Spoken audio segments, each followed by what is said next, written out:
You unmuted us, but we still can't hear. Oh.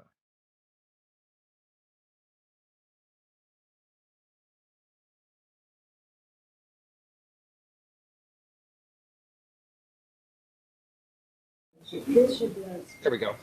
There we go. Great. Right. Thank you. District 6. Clare Petersberger. And District 7. Present.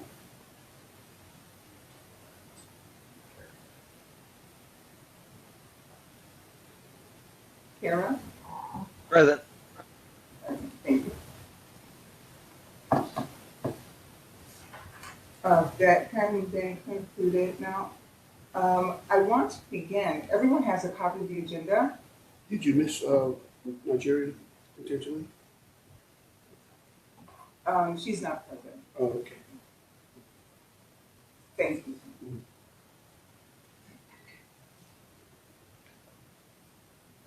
I would like to begin, as it is noted on our agenda, introducing to everyone who I know you've met already over the phone, but making a formal introduction to our board of our administrator, PhD administrator, Henry Callegary.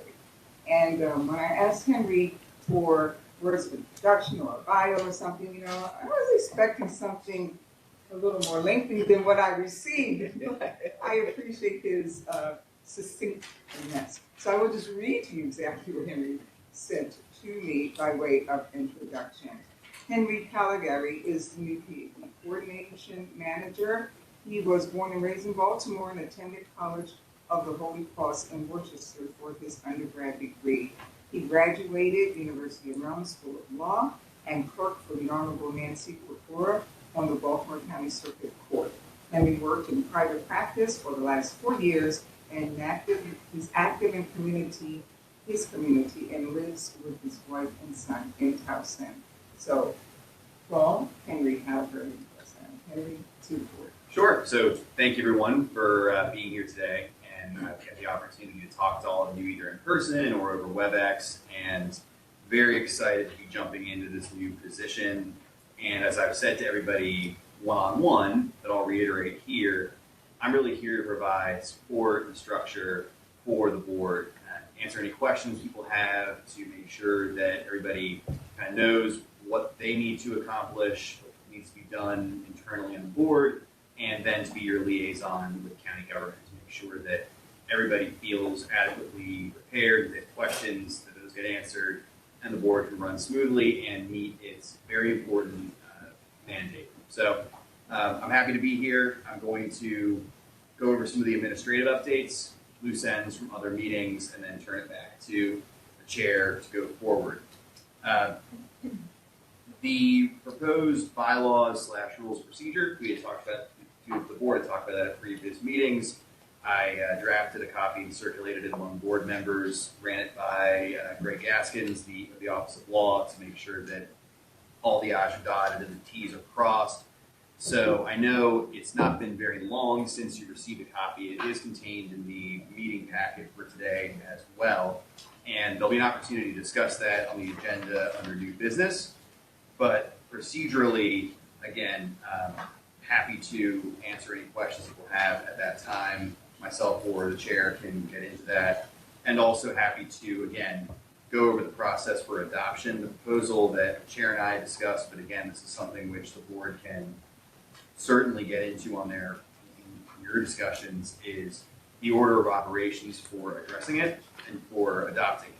So procedurally, I think it's important that everybody would have the opportunity to propose any changes or amendments or redactions from what's been circulated.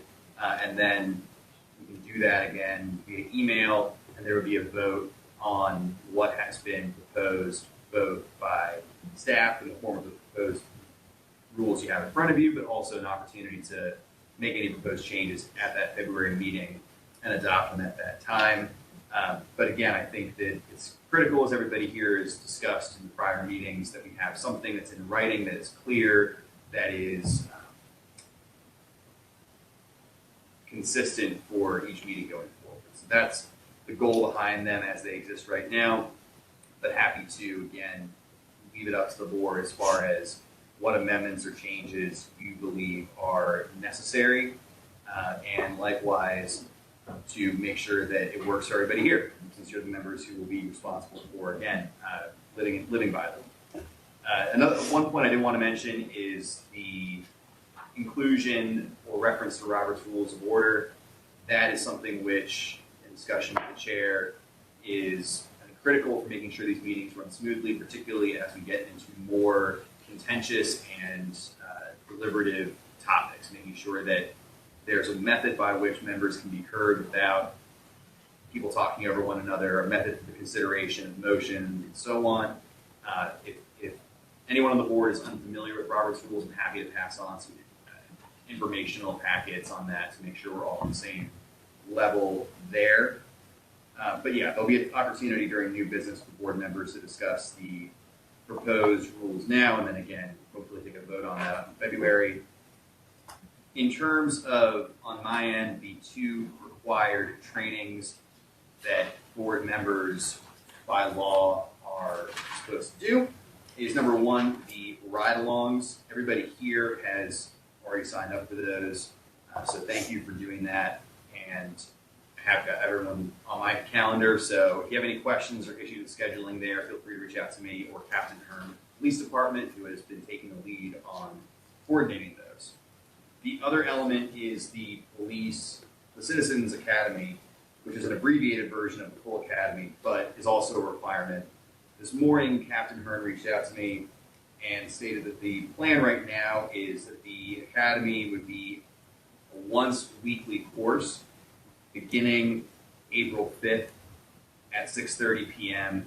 I'm going to send this out via email, so as well, and it would meet at 700 East Joppa Road, which is the public safety building, every Wednesday, starting April 5th through May 24th.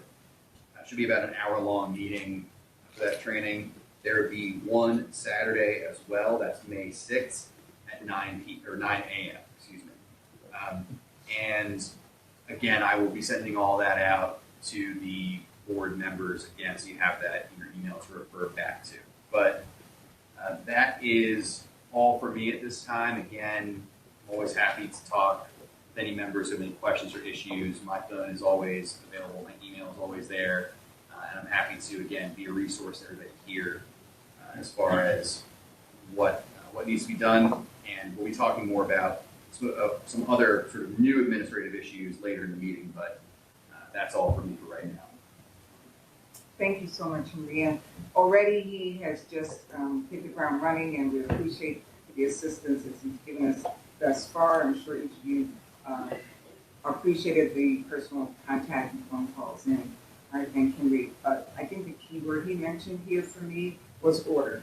You know, I need all the structure and order, and I think it will do the board well to know that our attempt is to make sure we do everything in decency and order, keep things above board. And I thank Henry for all the work he's done both, right?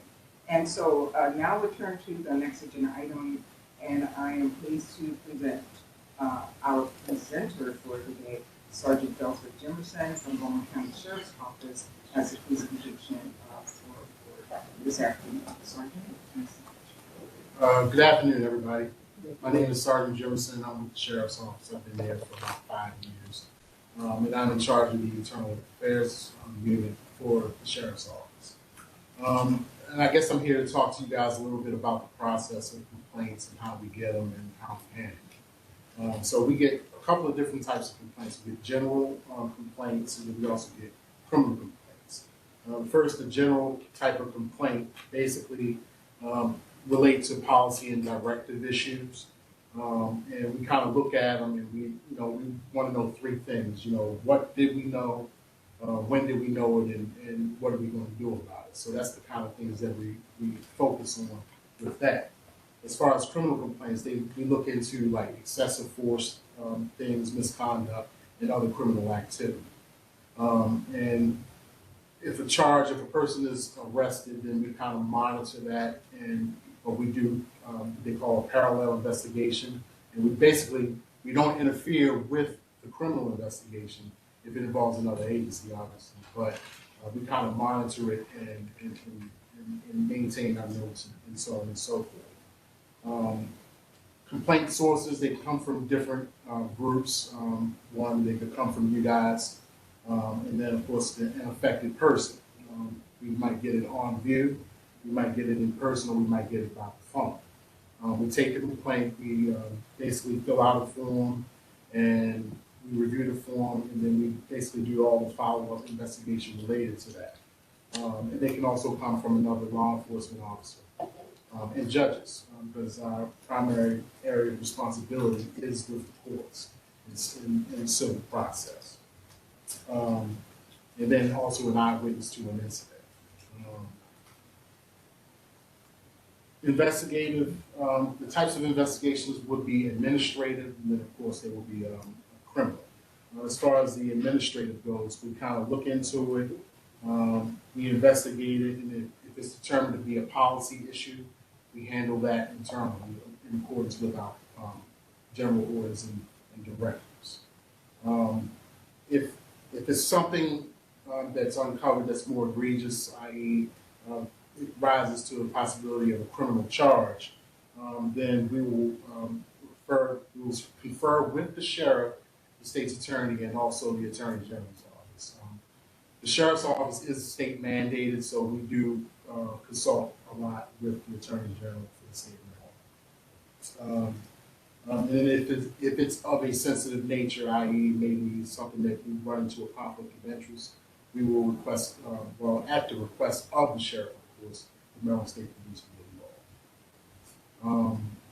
As far as criminal, again, as I said before, if an arrest is made, if one of our deputies gets arrested for DUI, DWI, or other type of criminal offenses, we get involved and we try to gather all the information as much as we can.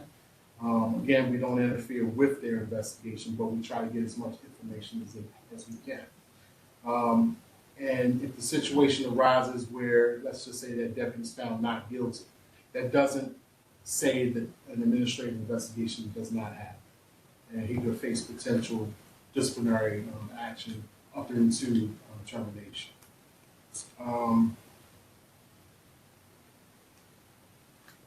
Deputy involved shootings, of course, with the new state mandate as well. If the person is injured and they obviously survive, then that responsibility is with the Baltimore County Police. But if the person doesn't survive, of course, then the Attorney General for the independent investigative unit with the state will investigate that. And that's pretty much the process. I mean, a lot of intricacies, where the investigation leads, this is pretty much to that investigation. That's pretty much it. Any questions? Does anybody have any questions? What is your typical citizen complaint look like? Typical citizen complaint, I mean, could be, as I said, most of what we do is with the courts. I mean, we may have somebody who wasn't happy about, again, we have issues with cell phones in court. And there are times where we may have to confiscate cell phones. So somebody may have a problem with that.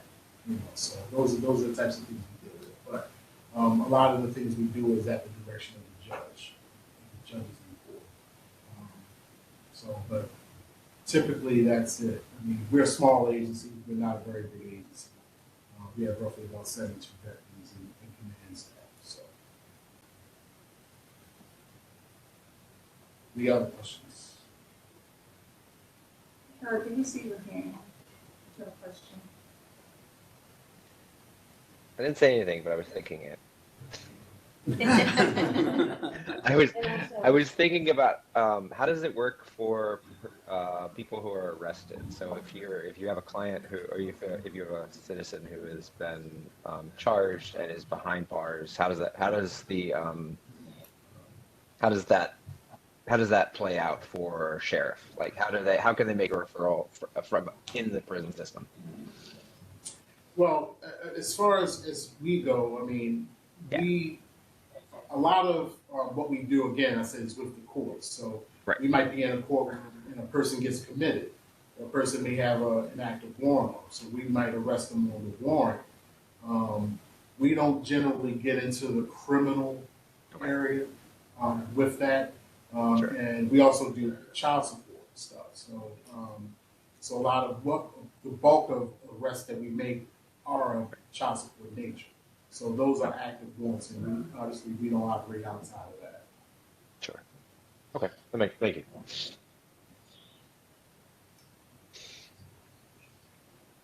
All right, Nigeria. I want to make sure we made note of you being present on the meeting. Good afternoon. Good afternoon. Thank you for being present. Do you have a question at this time? Does anyone else have a question at this time? Richard?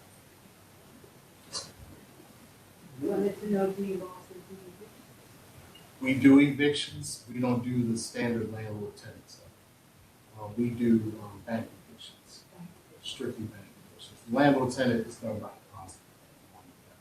what is a SBAC? Basically, when someone's home goes into foreclosure and they refuse to move.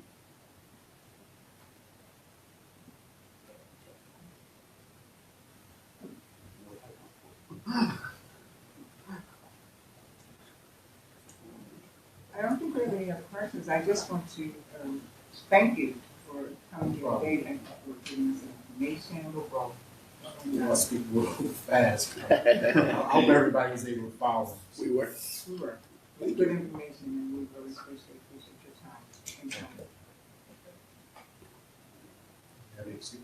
Please thank the sheriff for sending you as well. Absolutely. I'm very happy to send a representative, so I appreciate it. No problem at all. No problem at all. Thank you. Have a good day. Me too. So we're going to move now to the next item on the agenda, of business. And before we go to the 2023 meeting schedule, there's an item that has come up that we want to address. We need to designate an Open Meetings Act designee for the board. Person can answer some questions. So we're not at the point now where we need that person to take any actions at this time. This is something we've been to before. You know, that's in the code that requires, because we are an open meeting board, that all of our meetings are open to the public.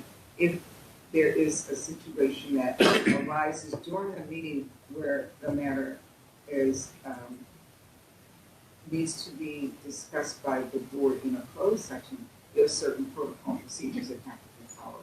So we want to make sure that we follow those protocols and procedures according to the code. And so we will need someone designated to act in the position of being the point person or designee to make sure we do that correctly.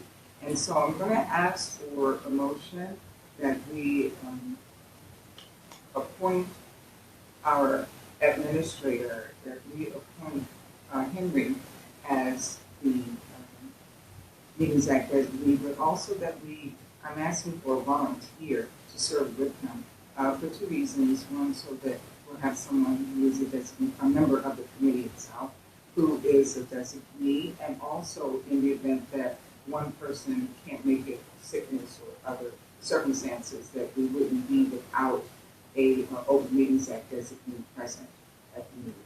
So with that, I will open it up. If there is someone who would like to serve, Henry could provide with more information as to what that would exactly mean, for a person who is willing to volunteer for this position to act along with, be designated along with Henry. At this time, what I'm going to ask is if you will, if there's a motion that we could appoint Henry at this time, and then after information is presented to you as a board, you could look it over if someone wants to contact me, Henry or myself, to volunteer. Then we will bring that and move forward to the vote. Be it so moved that the Baltimore County Police Accountability Board designates Henry P. Callegary, Esquire, as the Maryland Open Meetings Act designee for the Baltimore County Accountability Board, and that he completes the training and certification required as a designee. Second? Any questions? None. All opposed, I mean, all opposed, all in favor? Aye. Aye.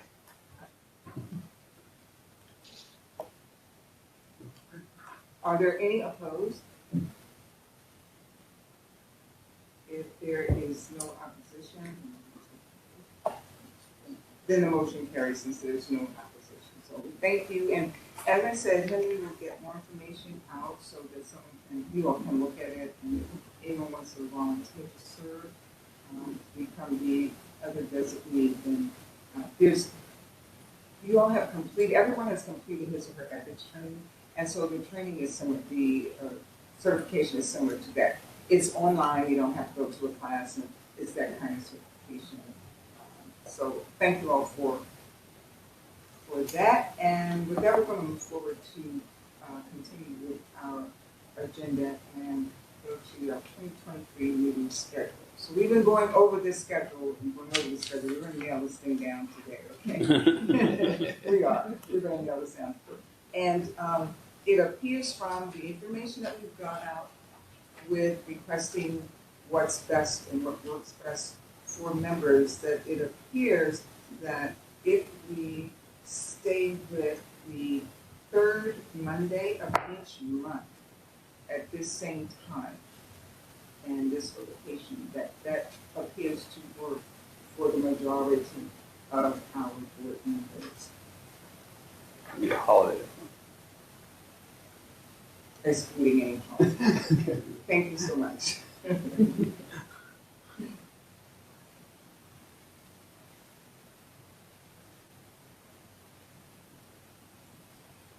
Anyone have any comments or we discuss it further? I have a question. The Sure. third Monday next month is President's Day. Excluding holidays, thank you so much. And so we will need to find a date that works for next month. And we have discussed before, I believe, the 27th for February anyway.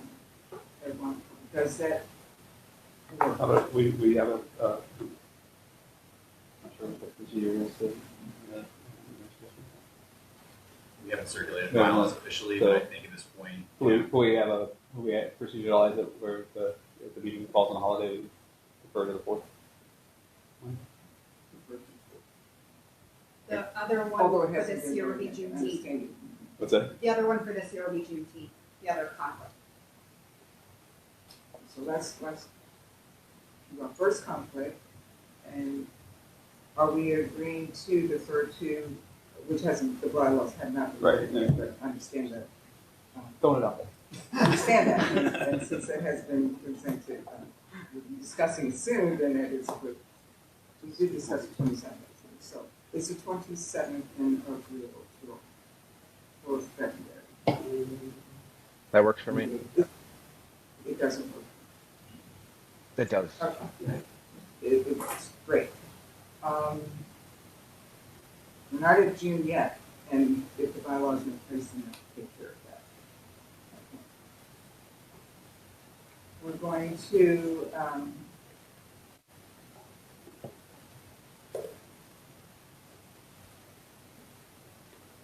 great, so that would be February and March, taking care of 3. Any opposition to that? Great. We're going to move to item B. Okay, before we move, we will entertain a motion that the third Monday of each month at noon, excluding holidays, which will be covered by bylaws later to be addressed. But at this time, is there someone who would make a motion to that we will meet the third Monday of every month at 12?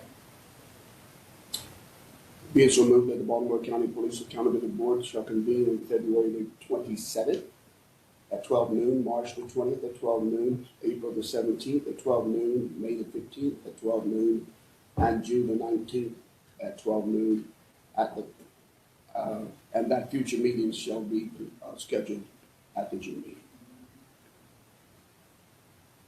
need to, if someone would, like, make an amendment to the motion. There's a second, Second. yes, for an amendment. I didn't know that. Okay. Right now. Thank you. That's one second. Is there discussion? To offer an amendment We'll to offer an the amendment for motion June.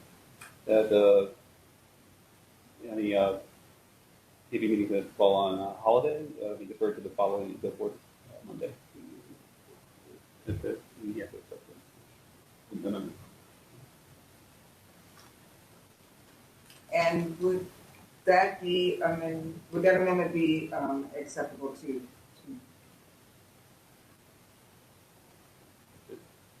It is?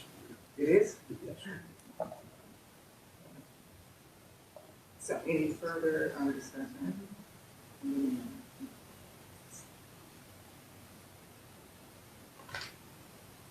Amendment as the motion as amended has been moved, is there, and amended, is there, I guess I'll call for, over, all in favor? Aye. As amended. Aye. Any opposition? Thank you. Aye.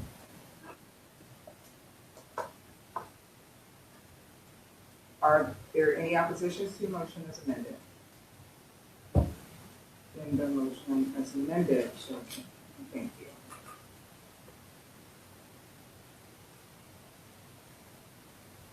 The next item, the guidelines for the board member community meetings and presentations, and I'm going to turn this back over to him. Thank you, Madam Chair. So there again was discussion in prior meetings about the process by which board members can speak to community groups, to speak to interested individuals about the board and its role. So with that in mind, I circulated via email and also sent out, or provided in the packet for today, essentially two documents. One is a single page sheet which goes over briefly the Police Accountability Board, its role, its membership, and also provides a link for any complaints the public would want to file regarding county law enforcement agencies. Additionally, I drafted a PowerPoint which was submitted via email and also printed out, which goes into a little more detail, namely as to the complaint process. Now, the intent behind these documents was to provide board members something they can bring along with them when you go to a community event or present directly to the community. Because, again, I think it's something where there's no debate. You have the right to speak to individuals about this, but I think it's useful to have something to take with you when you go, particularly meant for people in the public so they can have a copy with them. If a member were to speak at a meeting of a community association, they could easily share that with the members of that association. They can take it home with them because, again, this is new as far as the body is concerned, and the process is brand new. So providing that information is critical. Again, just to clarify, there's additional information in the email I sent, but you're an individual.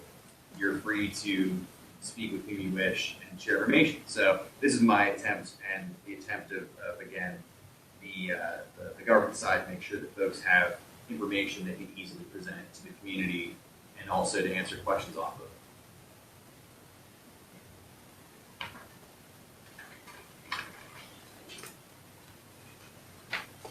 Any questions in the room? Should we let you know when those meetings are scheduled, or do we just do them as we choose? Yeah, it would be helpful if, and we mentioned before, you could let us know if someone has requested that you speak, or if you know you're going to be on an agenda for a meeting, you're going to speak. Of course, if you know in advance, let us know the organization. That you're going to speak to. I'm scheduled for one for Wednesday, the 22nd of February, at precinct number 7 in Cockeysville, 7 o'clock. 22nd of February, Yes, ma'am. Arkansas precinct. Cockeysville precinct is held at the Community College of Baltimore County building.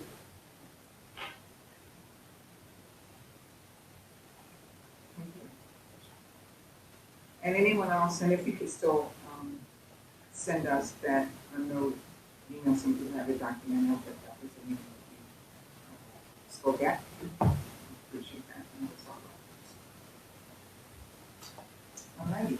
So let's turn to our new business. The Baltimore County Committee on Police Accountability has a copy of the form that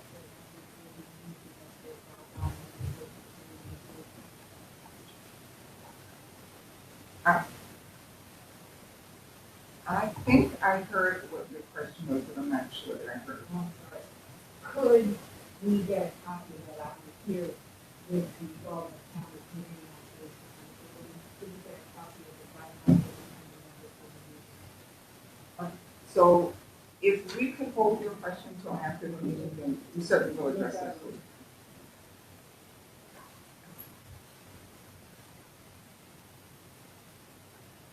I don't think we could hear the question, so just, what was being discussed?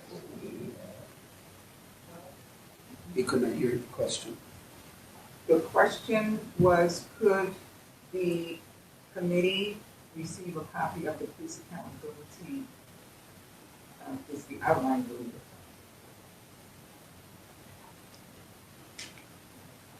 She wanted a copy of these guidelines. The guidance. Yes. Thank you. Just, we couldn't hear her because of the room. That's, I know it's difficult sometimes to get. There's So that public what comment we've period. done is, in our agenda, have a portion of the agenda, item number 5, for public comment, and we'll make sure that we address all those at that time.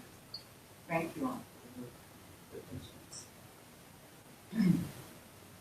Madam Chairwoman, I just wanted to note that there is a Randallstown NAACP meeting this Thursday in which I may present this PowerPoint. Thank you. Thank you. If you could send us just an email note, and then we'll have that in our files too. And that's this Thursday. Okay. Thank you so much. Madam Chair, may I just ask, in the PowerPoint, could my name be spelled Clare? And my other question is, would it be helpful to put our terms in this PowerPoint?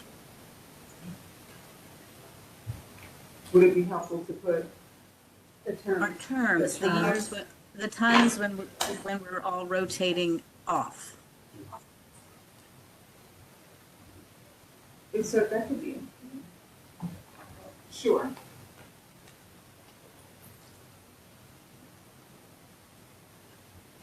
And we'll make that correction. Thank But you. certainly that can be included, certainly.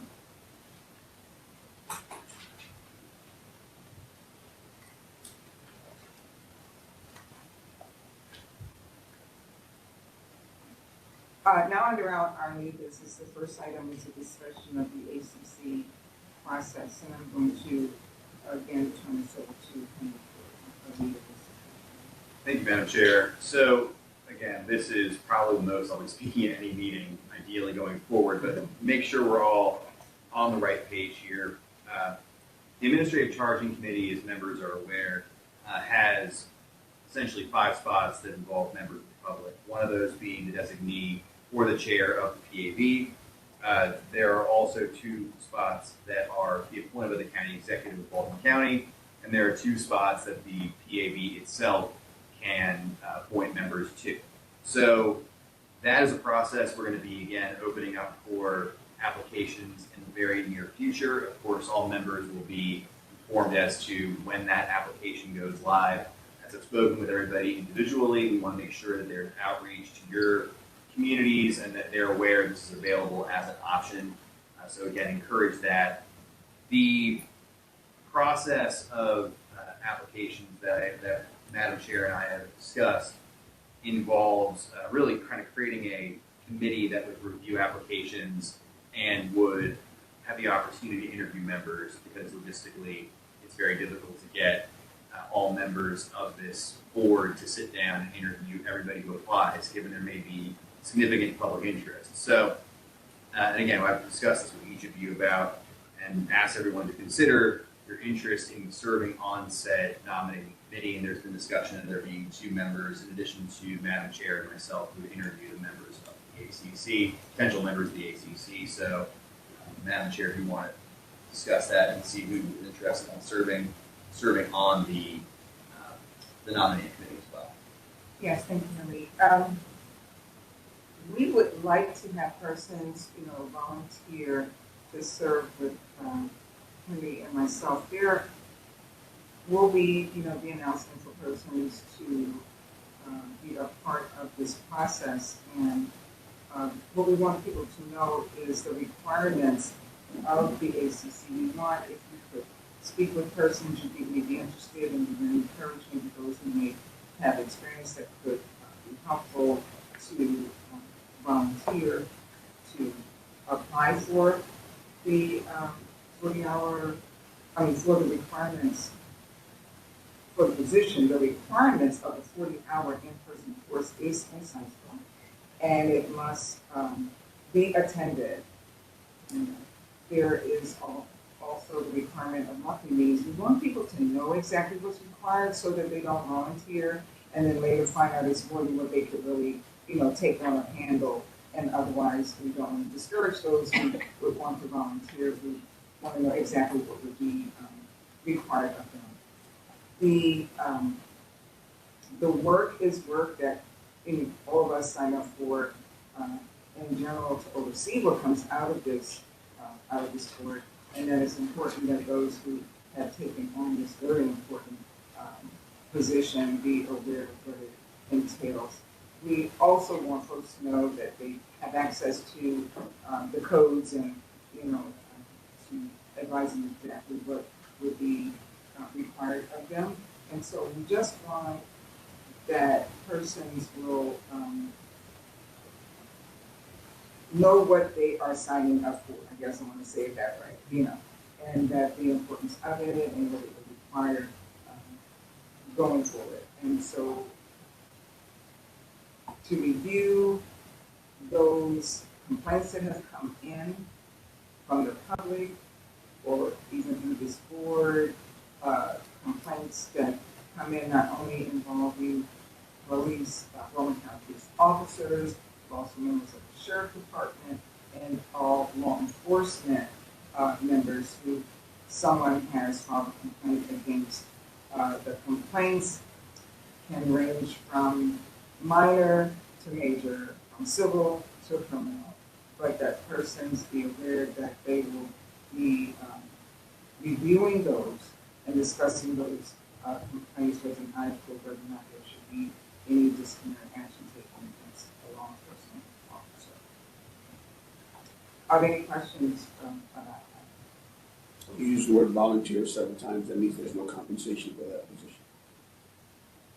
My understanding is that there is none. So I just misspoke. That there is?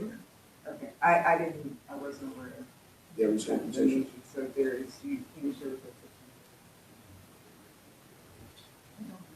It's more than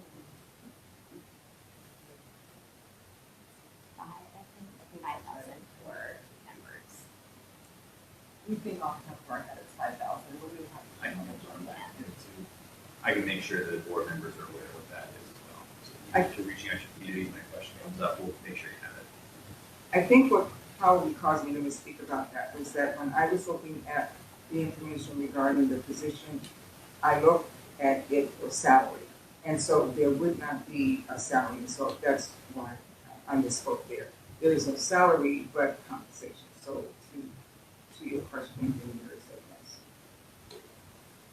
I think that was a mistake that I made in another discussion. That there is no, this is not a salary position even for those of us. And it is discussed as volunteer, but that is the compensation that's in our payment for that volunteer. Question.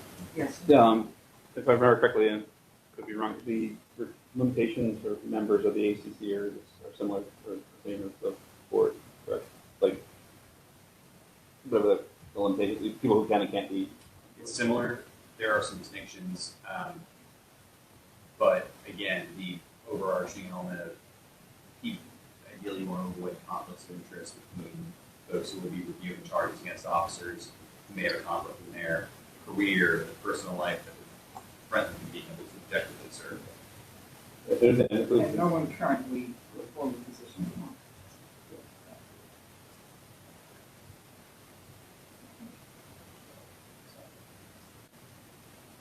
But we're happy. If there's a specific issue, I'm happy to Yeah, I was thinking in terms of talking to people. Absolutely. Yeah. That's probably good enough to get started. It would be in the legislation that the council did back in December. It would be in the legislation. It is. So this committee adjudicates these complaints countywide, that they're not divided by districts. This is a countywide committee. That's correct. That's correct.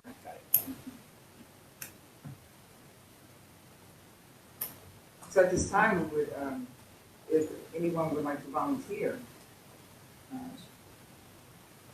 to serve on the committee. I'm on. Go Peter. I'm done with that.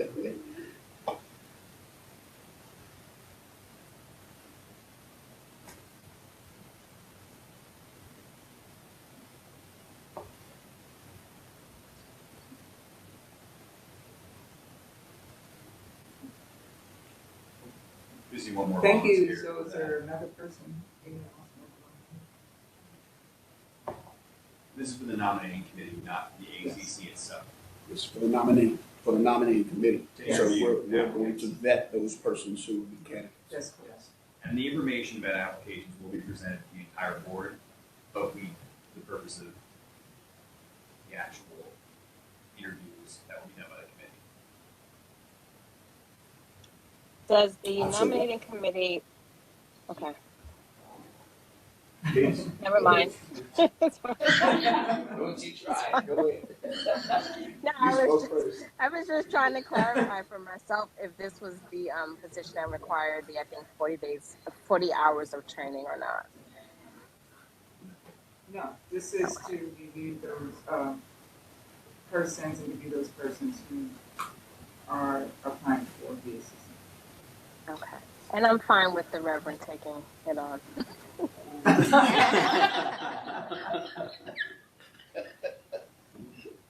That was too easy and out for you.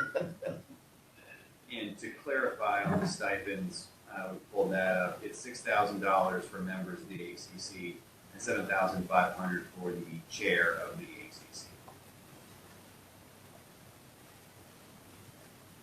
Thank you.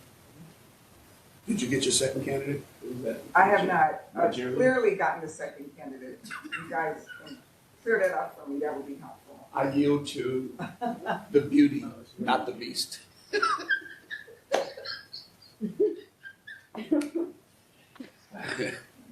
Sure, I'll take it on. Thank you so much. You're welcome.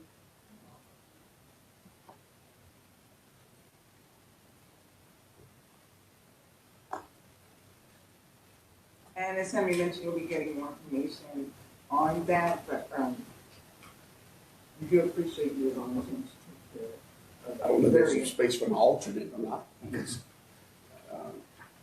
that's probably not written, but in real life, in real time. Sure. And Sure. like I said, every member is going to have the opportunity to review and be involved in the discussion. This is more of a way to expedite interviews.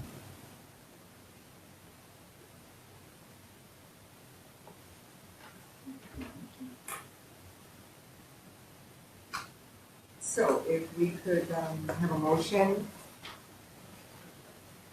Be it so moved that the Baltimore County PAB hereby creates an administrative charging committee, nominating committee for the purpose of interviewing applicants for the administrative charging committee and recommending applicants for the said committee And be it further moved that Linda Shields, Chair of the Baltimore County Police Accountability Board, and Henry Callegary, the Coordinating Manager, and Peter, what's your last name? Fitzpatrick. I'm not going to try to. Fitzpatrick. Okay. And Nigeria shall comprise the Administrative Charging Committee nominating committee. Is there a second? Second. Is there any discussion? Ready for question? Ready for vote? I'll bring the vote. All in Yes. favor? Aye. Are there any objections? That's so moved. Excellent.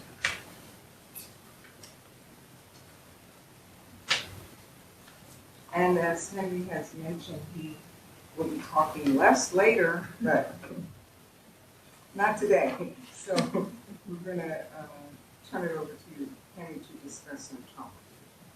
Great, thank you, Madam Chair. So again, the next step, if you think of it as a three-part process that we have in Baltimore County and throughout the state for police oversight, you have the accountability board, we have the ACC, and the final piece of the puzzle are the trial boards. And again, I recommend that all board members take a look at the PowerPoint. It does give information that is useful for all members in regards to the process, but the trial boards handle appeals from the Administrative Charging Committee. They're a little bit different than the ACC and the PAB insofar as each law enforcement agency in the county, so it would be just one, but each would have their own trial board that handles appeals from the countywide ACC. The trial board is made up of a judge who's either an active administrative law judge or a retired district court or circuit court judge. That judge is appointed by the county executive. There is also a civilian who is not a member of the ACC who will need to be appointed by this board, by the PAB. So we're not at the stage yet of posting that, getting an application ready for that, but that will be something coming down the pipe for another appointed position by the PAB. And the final member of the trial boards are a law enforcement, a police officer, equal rank to the accused as well. So that is something to keep in mind, that if you have a person who you think may be very interested in serving in some capacity in your community, but is not able to complete the necessary amount of training or time commitment for the ACC, there is an opportunity to do that with the PAB. But we'll cross that bridge as we get closer to that process. So that's something to keep in the back of your minds because they will be handling the appeals of the Administrative Charging Committee's decision if the law enforcement officer chooses to appeal. So again, that's 4,000 foot view, but I want to make sure that all members are aware that is one of the responsibilities of this board is to fill the roster of the ACC and the trial boards. And there will be, again, different boards for each agency. So there'll be one for the police department as well as one for the sheriff's office. We heard from Sergeant Jimmerson today go over that. Any questions? Any comments? And as Henry mentioned, trial boards are effectuated by an appeal from the ACC. So if the ACC renders a disciplinary action or whatever the decision is based on its investigation, then unless a case person appeals that decision, there won't be a trial board. So the trial board is only created to address those actions that come from an ACC decision. And now to open discussion to the proposed rules of procedure, which we had them sent out to you earlier, and as mentioned earlier during our agenda that we will be discussing them at this time. So we're going to open the discussion on the proposed rules. Any questions? Can you stand out? Sure. Could we make an addition that that the agenda and any documents discuss an open session be added to the website announcement for. I don't understand. On the county website for the PAB, where the meeting is, could there be documents posted somewhere in that, so the public could access the document? So I don't mean to interject in. Documents. I don't want to interject and jump in. I think for the idea behind the bylaws, I think if you want to propose an amendment to them, in addition to them, I think that would be the method by which we want to adopt, just to make sure we're consistent with Robert's rules. So I'd like to. Well, are we moving to adopt these as presented now? But the members of the board decide if you're going to adopt them today or come back or have further discussion or review and adopt them.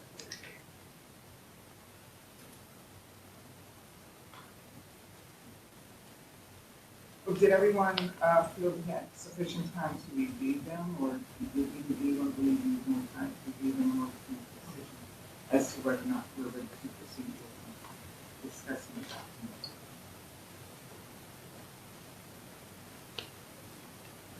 document?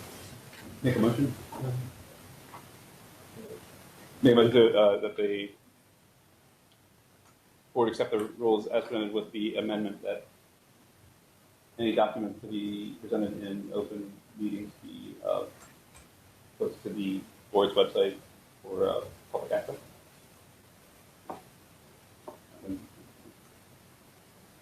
No need to amend that to 2 seconds.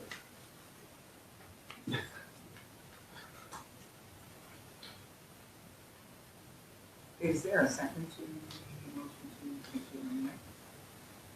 I'm sorry, I'm having trouble hearing. Peter, could you just clarify what you were asking to be amended? Yeah, so the motion is that the rules of procedure for the Baltimore County Police Accountability Board be accepted as presented with the amendment that any documents to be presented in open meetings or open sections of meetings would be made available to the public via the PAB's public website. So that would include today's PowerPoint? I just want to make sure I'm For example, understanding. yes. Okay, Yes, for thank example, you. that would include Yeah, the PowerPoint, got it. the agenda document. Thank you. Great, thank you. Any document.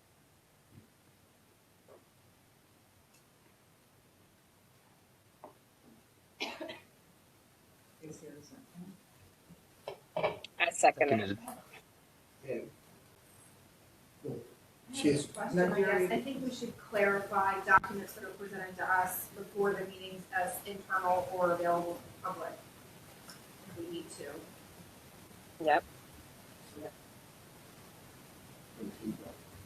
Well, just to clarify that Peter's amendment was that, as I heard it, was that any documents presented at open meetings, which would exclude internal emails, would exclude closed session documents that would be, again, not things the board could discuss open. It would only be for those presented at open meetings. It would include today's agenda, but also the PowerPoint.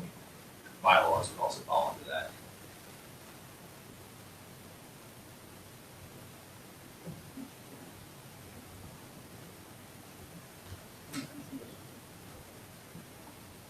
I have a question not related to the amendment also. Do we have an executive secretary, or is that all in one for you, Henry? Executive secretary and coordination manager? So the statute calls for executive secretary. Right now, there is not a person of that title for now. That's why in the rules of procedure, I sort of rolled, and/or executive secretary and/or coordination manager for most of these, because at this point, I'm the individual who is doing that, but wanting to leave flexibility open in the future. Okay, it's titled and then the rest of it reads and/or. That's why I wanted to clarify. And again, I think that's something we can, from the county side, can provide more information as to if and when an individual is in that position. But I think from a practical standpoint, from a board standpoint, I'm filling the role at this present moment.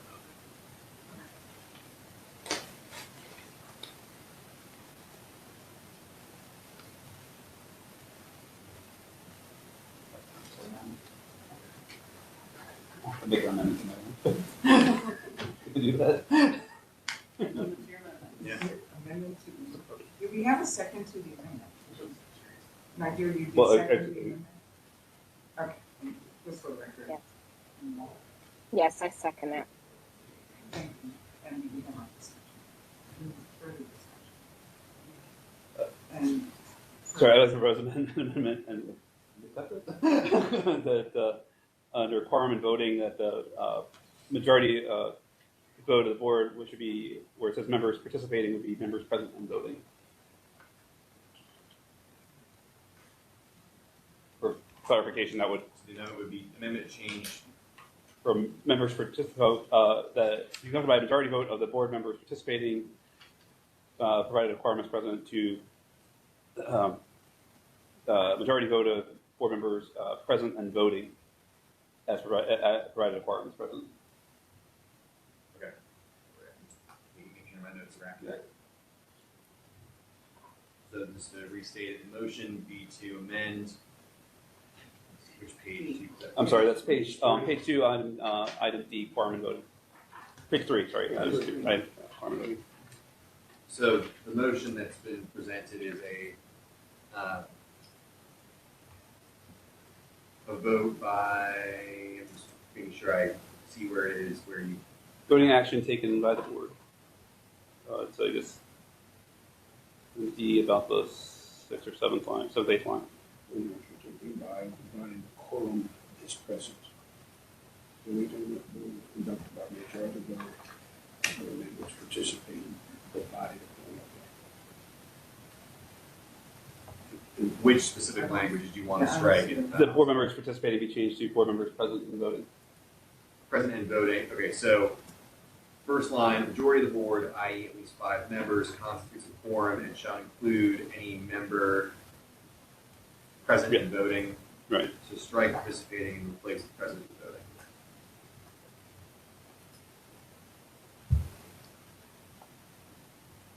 If I can clarify the reason for this is to prevent like not having a majority vote by members not voting. Okay. It's come up in board litigation.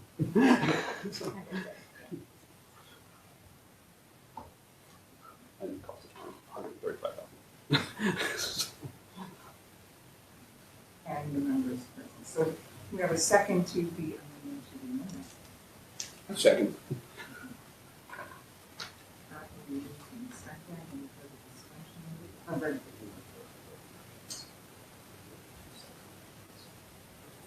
So the first motion was to adopt.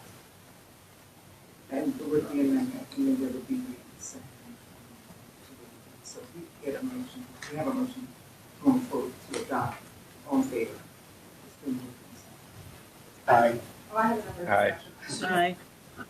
Oh. That was you had a question. Yeah, sorry. Is it, I don't know if this is covered in the statute, I don't think it is. Is it appropriate to have something about removal of members if we need to? It is from the statute. Oh, I didn't think it was.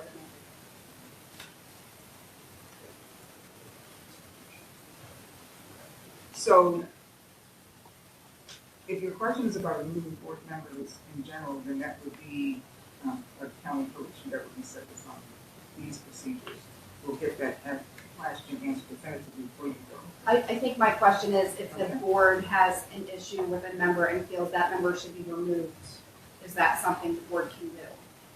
I know other county boards do have something about that and remove, this isn't directed to you, but like removal of a chair and things like that. That's why I was asking. The circumstances under We can which get that would clarification happen. from the Office of Law on that as well, just to make sure we have a consistent Response. and making sure that any proposed change, because again, the rules do call, bylaws have amendment, the ability to amend them down the road. So we would want to make sure that there's no running afoul of other code elements by injecting something into it. Yeah, but Henry's right, there is a general provision in code on board removal, which usually the authority lies within the county administrative officer. And how that's described is pretty broad, but we can consult with the Office of Law. Get a definitive, Yeah. here's plan, a member can or shall hear. Okay.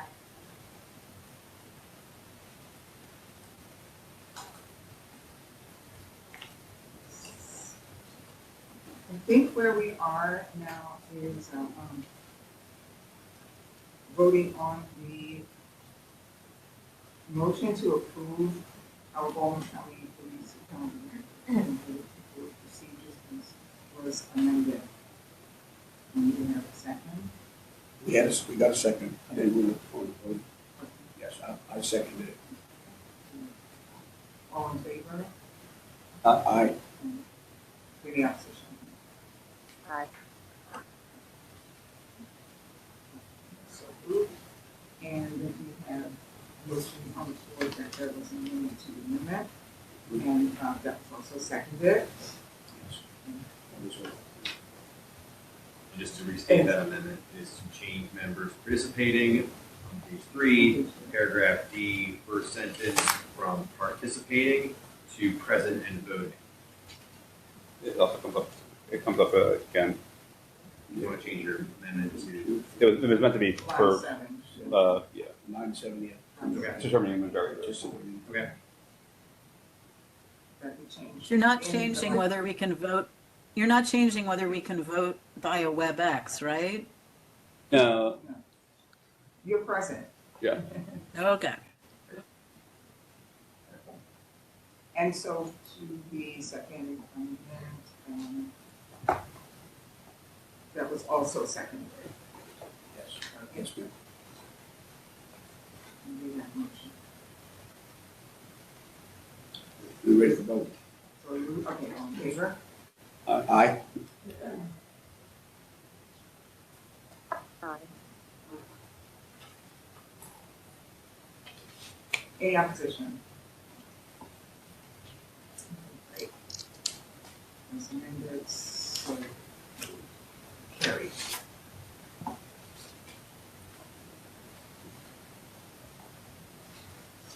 Next month's meeting, we have already gotten the date, but the topics that we have laid out for you for review and discussion to put on the agenda would be a conversation with the Baldwin County Police Department about use of force.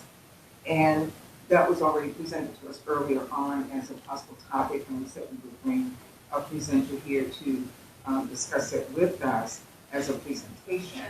The question here is, what group would the board like to present any alternative perspective to use of force as has been presented by the county police itself? Any other group that you believe would be interested in coming, or one you think the board would benefit from having to hear from regarding an alternative perspective to the discussion?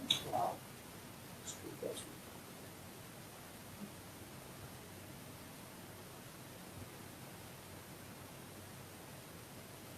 So, I have a couple you're off not the top of my forced head. to Yeah, come up with I have a any couple one. off the top of my head, but I don't Right. know if they would be available. I had asked, Madam Chair, I had asked Henry, and he said we are going to get this in our training in April, I guess. But this matrix that's referenced in the PowerPoint, the disciplinary matrix, are we going to have someone walk us through that?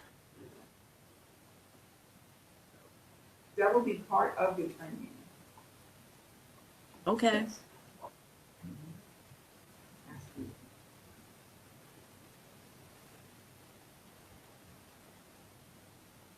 Barring anyone, we're going to leave this item on I would, the agenda. who's not at the local ACLU? Would you say, Pete? How about the local, the ACLU? ACLU? Yeah. Did you have someone in No, mind? I don't. It just seems like they would probably have something to say about it.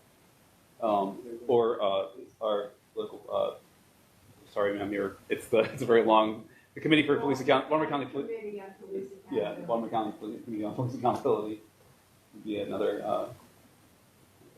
option to contact for perspective.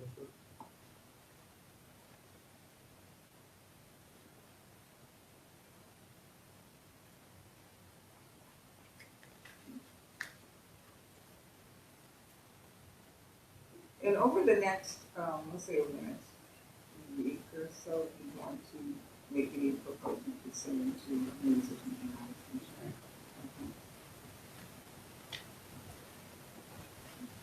that. You can go to the public comment. Yeah.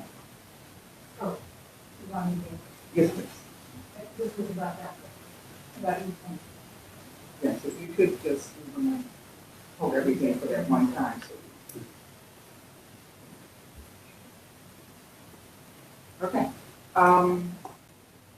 Any other agenda items that you had in mind or you would propose that we place on the agenda for next meeting?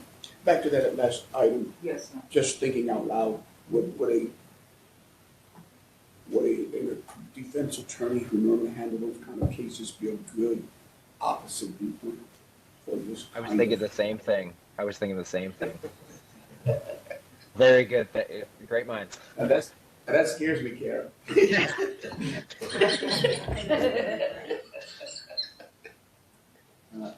Yeah. Yes. I was just wondering if that would be a possibility. So what do you all think? You think would be a good forum? It would get to hear both sides equally from the legal perspective, not an emotional one. That's my concern. I even sometimes have a problem with ACLU that sometimes how they present it is not from a legal perspective, it's more from an emotional, or a belief system. So, any other comments on that? Maybe we can get someone from the Maryland Volunteer Lawyer Service on the defense side. I know they do a lot of work, so that might be a good source to get someone to speak to us.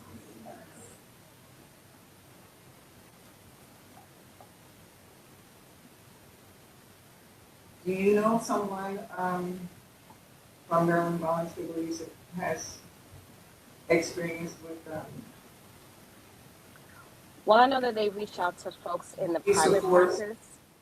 I know that they reach out to attorneys who are in private practice to work on various cases from, civil, immigration, criminal. So, I mean, I'm happy to reach out to someone at the organization and see if there's someone available. I don't know if Henry wants to do that, but I'm happy to do it. Doesn't matter. So again, I'm at really the board service when it comes to identifying which individuals that the board wants to hear. So, and again, I'm happy to receive contact information via email, and I'm happy to do that again within the realm of what's workable with their schedule and our board's time. But again, I see that as the board's role and designating who that is they'd like to hear from. Okay, so I can reach out and see if they have someone, and then I'll just send whatever information to Henry and he can disseminate it. and likewise, anyone, you have someone, organization, identify an individual in particular, and want that contact me or that further investigated before that to Henry, and I'll make sure that it's looked into.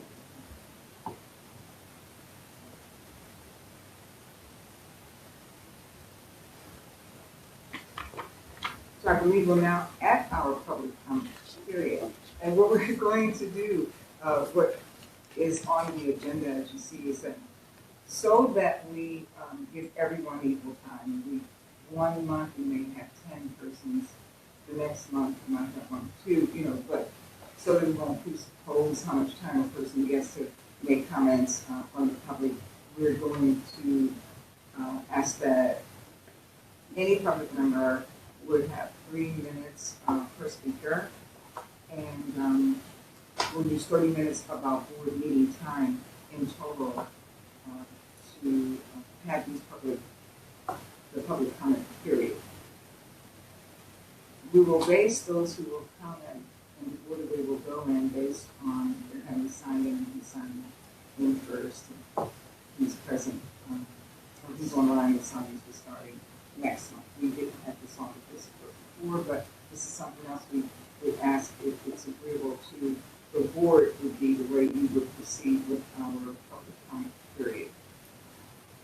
Again, to maintain order and fairness and as much openness as possible.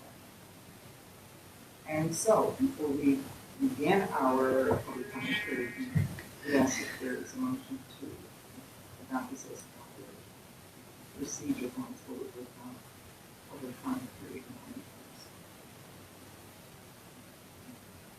So move that we adopt the public comment procedure as stated by the chair. Is there a second? Seconded. Properly moved in second. Is there ready for the question? Any further discussion? Haven't heard none, all in favor? Aye. Any opposition? Any opposed? And so, motion's carried. And with that, we will open up to public comment. And while this wasn't spelled out yet, I mean, we're gonna have a sign-in sheet going forward, but that would include name, organization, and any kind of subject matter or contact. So I know, ma'am, you weren't here when we had the opportunity to do that going forward. So I don't know if you'd like to introduce yourself and provide that information to the board at this time. Sure, thank you. I'm Cindy Farquhar.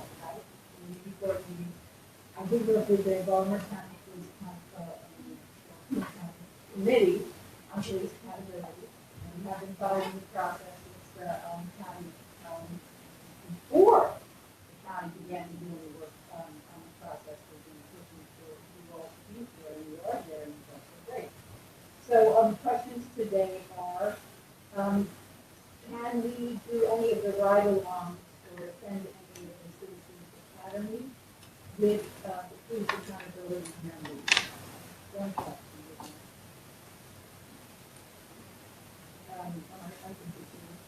The ACC job is not posted. I know this because I have been in contact with Mr. Ward.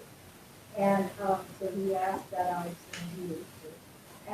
send my resume, and what I sent back is what I would like to bring to you all, which is, I think professional resume is not really what's called for in this instance. I have been a nurse in a lot of my professional life. I've been a care nurse, I've been a director of nursing and home care agencies, I've done a lot of things. And it has certainly affected how I act as a community member. However, I don't think that's as important as the things that I would like to bring you, which is more in line with the questions that you all did when you were applying for police accountability board. So those are big questions, and they brought out, I think, what you need to know from an interview. And I'm wondering if you would consider, I mean, fine, I can send you more resume, but more, I'm wondering if you would consider using those questions, because I think you'll get better points that way. And we wanted to know if you use the Callegary of full-time or part-time in this position. And in terms of speakers to your body, to your group, Marina Diaz, who works with me on this committee, also works with the ACLU, and he would be very beneficial to someone. I just have to push back a little bit about the ACLU being emotional. The lawyers. Lawyers are not emotions. No, but lawyers, I think, completely So that's not too bad about that. But so anyway, we'd be glad to put you in touch with somebody from the ACLU. We would be glad to talk about this, and David Ropa is a statewide expert on police accountability. So the things that I wanted to hear from us, and so just be here today. Thank you, ma'am. I can answer two of the questions. Well, I can answer one of them fully. I am here full-time position with my employment. This is my job. And then for the application, like I mentioned, we would be posting an actual application with many similarities to the one for the it'll have its own differences based on the position, but very similarly, Great, great. that will be on the county site. I don't have an answer on the ability to attend Citizens Academy or Ride Along. I can answer that. There's always the opportunity to request a ride along from the police department. You just need to reach out to the police department. If you need a specific contact, just reach out to Henry and he'll help get you a contact. But that's up to you to arrange if you'd like to do a ride along, and you can give them the specifics about what shift, what area, those kind of things, because they like to put people in a ride along that they're going to feel is what they're hoping for. And then the Citizens Academy, they also offer that to the public. I'm not sure what the enrollment process is like. I think Nigeria actually attended that recently. But again, that's something that the police department would help you set up, and we would not facilitate that. That's just that it's their program, so you can sign up through the police department. And again, if you need a direct point of contact, Henry will certainly help you out with that. So this is Nigeria, just to speak to this police academy, rather the Citizens Academy. On the Baltimore County's Police Department's website, there's just a simple link on there. You just fill out the application and they respond to you within a couple of months. So this was prior to any relationship with this current board. So it's definitely open to anyone to attend. Thank you, Nigeria. You're welcome.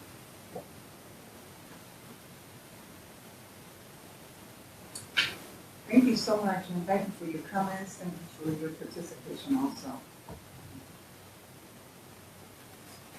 I think that covers our agenda for today. I want to thank everyone for coming, thank you for your participation, and as it may come up, there may be another item added to the agenda later, so we can get a notification that if something comes up that we know or believe that it requires the attention of the entire board, so we bring it to attention and make sure we add any such items to our next agenda. Just a quick administrative question. Yes, sir. And I'll remember you want to answer it. I went through the financial accountability updates online, got to the end, made a few changes, but it did not then adjust those changes in the update. Did it do it after I closed? You should be able to even still file an amendment to it, correct, Sam?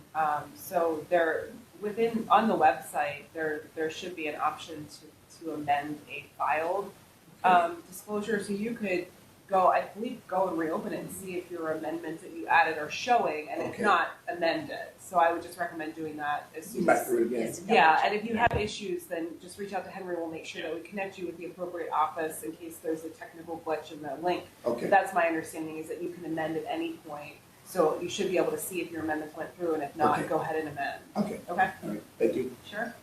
I made a mistake on mine toward the end, and I said, because in the email we received, there was, I just sent it back to the person who sent me the email, so I made a mistake, I'm gonna fix it. They actually sent me an email saying now you can go in, so I don't know if they have to know that. Okay. I'm happy to work with you, Bishop, about that. Okay. I mean, Make sure that it it's happens real easy. dotted, dotted, T's across, and any fixes that you need to get made. Okay. Take care of it. Thank you. I thank you for bringing it up. I did want to mention that we have gotten those requests. I didn't want anybody to think, well, I just did it for 2020. Well, that was for 2021. You know, just like all these things are kind of, I thought I already did that, but this is the one going forward. So please make sure you complete your ethics and financials.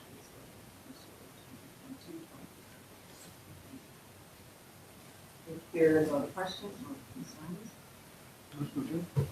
move for motion. Second. Motion, all right. Probably move in second. A vote? Oh, the ayes there. No objections, and we stand adjourned, and I thank you again. Not a problem. Take care, guys. Take care. Okay. Take care. Bye. Have a good week. Bye, everyone. Thanks again for. Portfolio, commenting on policies with officers, and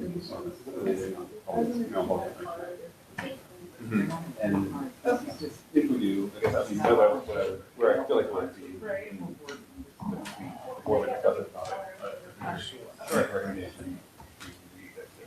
so that's the annual report, is really the opportunity to provide in a fairly detailed way what, if any, changes or policy observations.